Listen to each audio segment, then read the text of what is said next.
So it's funny, I was kind of thinking to myself, and it's crazy that these iPhones are already gone, the iPhone 6s and iPhone 7, and I was kind of thinking to myself how much I already miss these iPhones.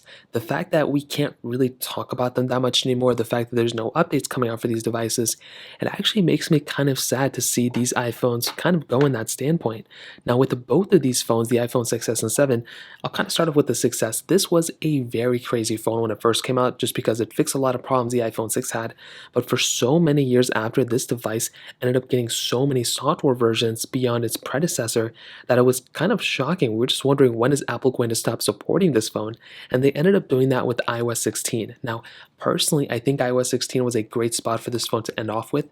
And I think as of right now, this phone is pretty much not worth it. I think that's not a crazy statement. And I think most people will probably understand that.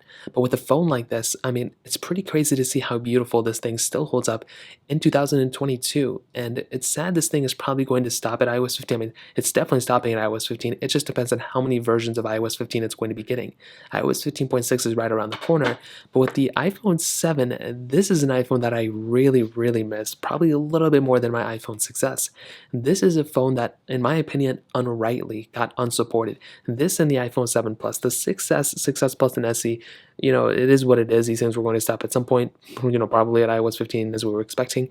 But with the iPhone 7, this is a phone that, in my opinion, probably should not have gotten unsupported. I feel like this iPhone could have easily gotten the next, this iOS 16 version, especially when you consider what iPads got iOS 16 or iPadOS 16. So that in and of itself was actually pretty insane to me. But when I look at this iPhone, I think it kind of makes sense. Apple wanted to drop support of many different phones at one time, and I think it makes sense why they did it. They wanted people to go and upgrade all this other stuff. But I do feel like with these iPhones and not getting the next version of software, it kind of killed this iPhone. It kind of removed this iPhone from everyone's expectation. And, they dropped support of two different iPhones at the same time, which that in and of itself is actually pretty insane to me.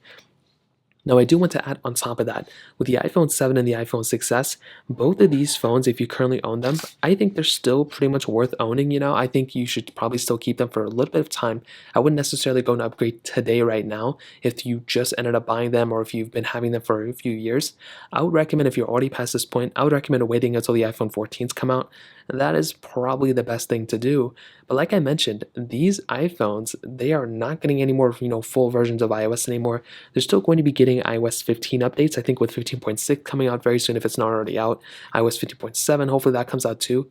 But all the features of the next several iOS versions, they're not going to be coming out for these iPhones. And that kind of makes me sad. A lot of people love these iPhones. I'm sure a lot of people used some iPhones like this. And I don't know, I still kind of feel like I miss these iPhones, right now. So I'd love to hear your thoughts about this. Let me know in the comment section below. Hit the like button, that would mean so much, but definitely hit that subscribe button. More importantly than everything else, I love every single one of you guys. Hopefully I'll catch you guys in the next video. Peace out till then.